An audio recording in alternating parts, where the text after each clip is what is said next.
Bom, pessoal, então chegou agora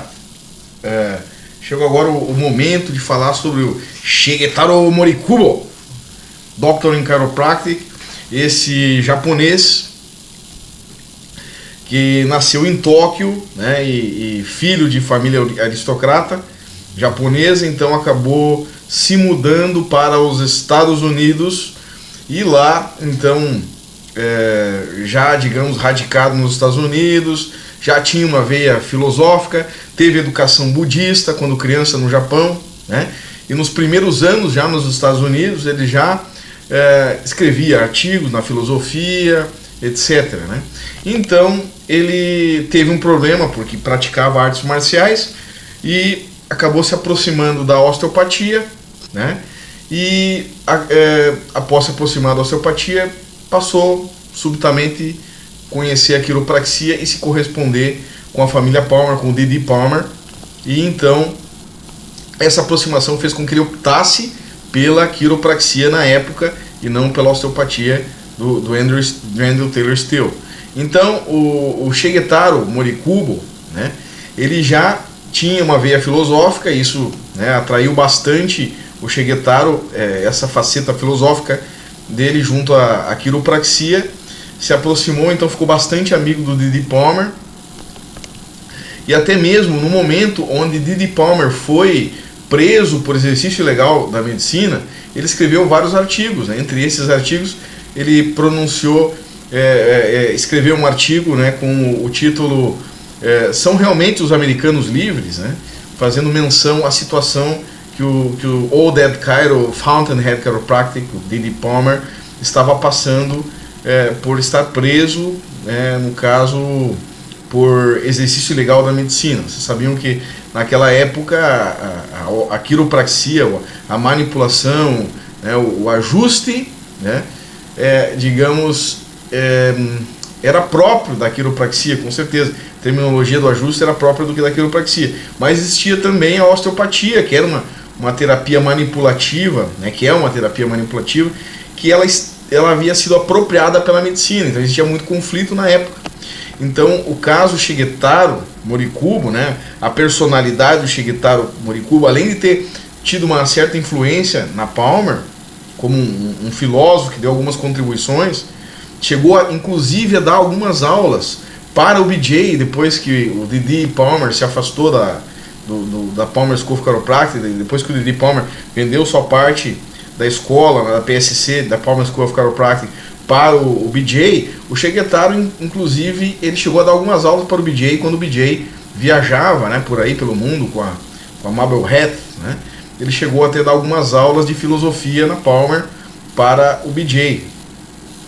E o Shigetaro Morikubo, né, então, digamos, muito amigo da família Palmer, então cada vez mais se aproximou e se manifestou defendendo a quiropraxia, inclusive nesse período onde o D.D. Palmer foi preso, né, em 1906, né, 1906, que é o término, né, dos The Lost Years of Chiropractic, os anos perdidos da quiropraxia, onde realmente a família Palmer teve muito problema, esse período até 1906.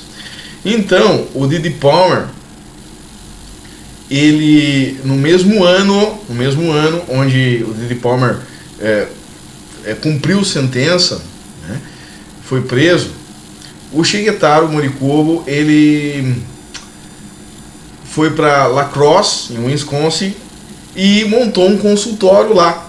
E lá nesse consultório ele encontrou um osteopata chato no mesmo prédio onde ele tinha o consultório, um médico osteopata, e esse já era bem conhecido por denunciar quiropraxistas.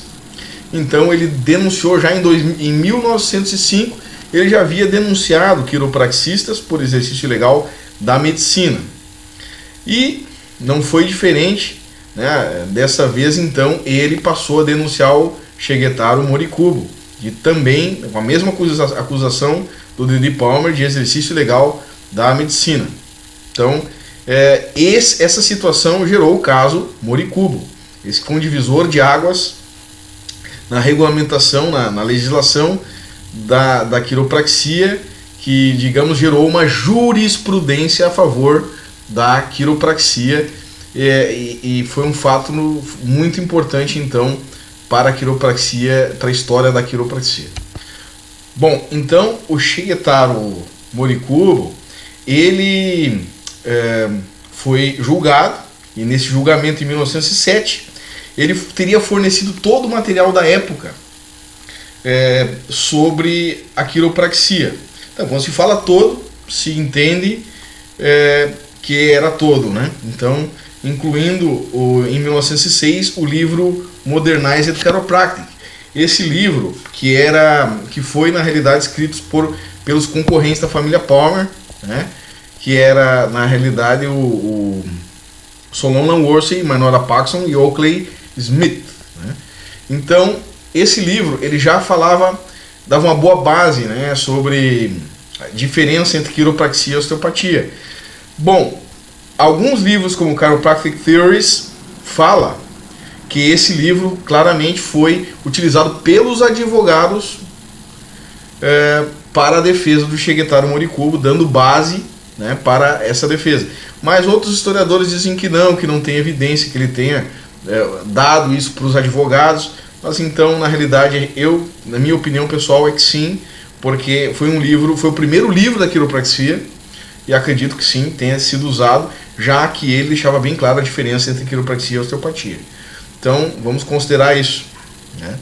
Então, o Shigetaro Morikubo, por 6 meses, estudou. Bom, já tinham passado pela situação do D.D. Palmer, que tinha sido preso em 1906, por 6 meses, depois de ter sido acusado por 6 meses, até a data do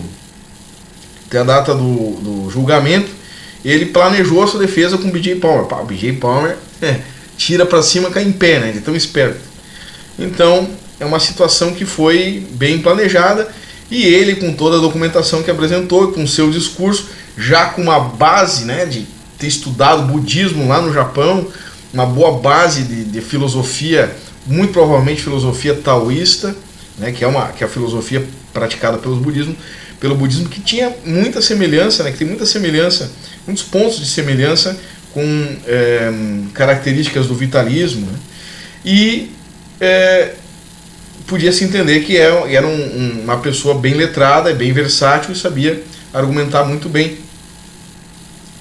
E realmente ele conseguiu convencer o júri de que quiropraxia e osteopatia eram coisas de fato diferentes, e ele foi, pela primeira vez, absolvido. Pela primeira vez, um quiropraxista foi absolvido da acusação de exercício ilegal da medicina, ou seja, osteopatia. E aí ele convenceu que a quiropraxia tinha uma filosofia diferente da osteopatia, que a quiropraxia era ciência, arte e filosofia, e que a filosofia da quiropraxia, a técnica quiroprática, também é diferente, embora hoje exista alguns pontos que são semelhantes.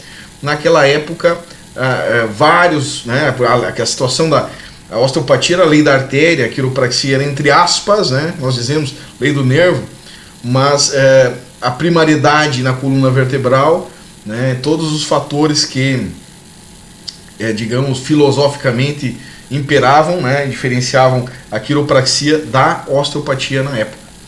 Então, ele realmente conseguiu provar que a quiropraxia e a osteopatia eram diferentes.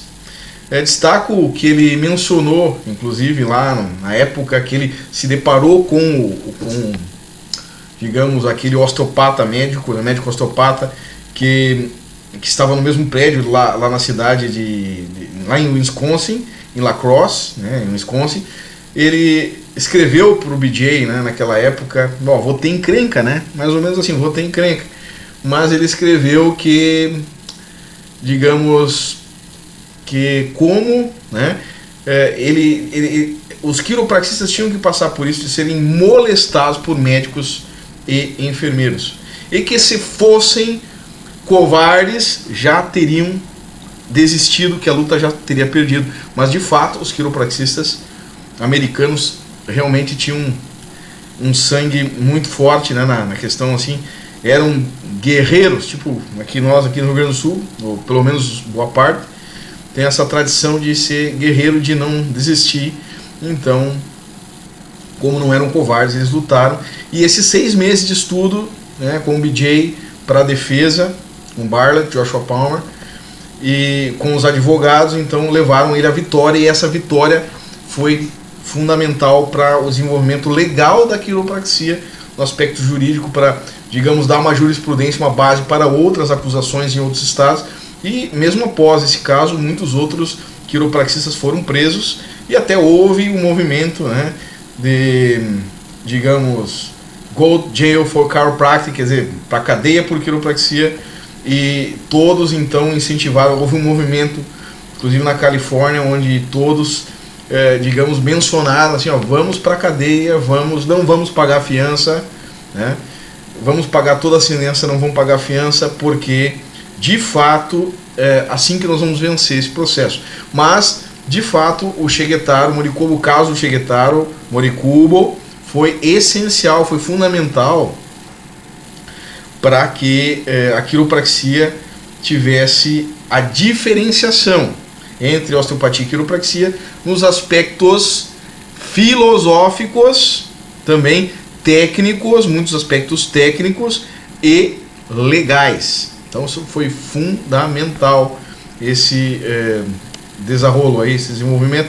E após isso, o Shigetaro ele fez alguns ensaios junto com o BJ, começou a trabalhar com o BJ, continuou trabalhando com o BJ, porque nessa época vocês sabem que o D.D. Palmer vendeu a escola, depois que ele saiu da prisão, em 1906 ele vendeu a escola para o BJ, que era o filho dele, e então o Shigetaro passou a trabalhar um pouco mais com o BJ, inclusive deu aulas, né, de filosofia quando o BJ saía para viajar pelo mundo, né? Então ele deu aula nessa época, viajar pelo mundo aí com a Mabelhead, e ele de vez em quando dava umas aulas de filosofia na Palmer. E em 1915, novamente, ele teve uma outra contribuição escrevendo artigos, né, matérias de filosofia quiropráxica, e destaca que ele escreveu sobre a integridade filosófica da quiropraxia, e ilustrou o seu artigo com vários diagramas, demonstrando luxações e subluxações, e digamos como filosoficamente existiam a interação desses conceitos.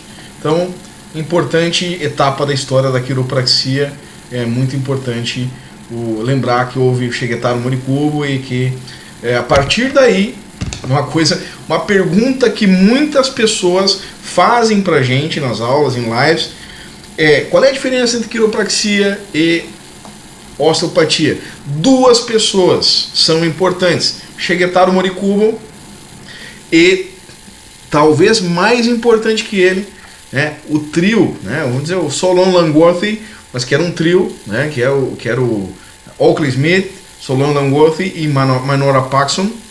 São esses três que na realidade a gente lembra muito eu lembro muito do Solon Langworthy, que escreveu Modernized Chiropractic. Nós não temos prova que ele entregou aquele livro lá, mas muitos livros dizem que foi esse livro que absolveu o Shigetaro Morikubo. E esse livro deixa bem claro que a quiropraxia e a osteopatia são coisas diferentes. E claro, você entra no consultório de quiropraxia, a forma que a gente atende é muito diferente, muito mais objetivo, aonde a gente vê a primariedade. Os equipamentos são totalmente diferentes dos equipamentos e da forma de tratar e diagnosticar da osteopatia. Então, quiropraxia e osteopatia são coisas distintas.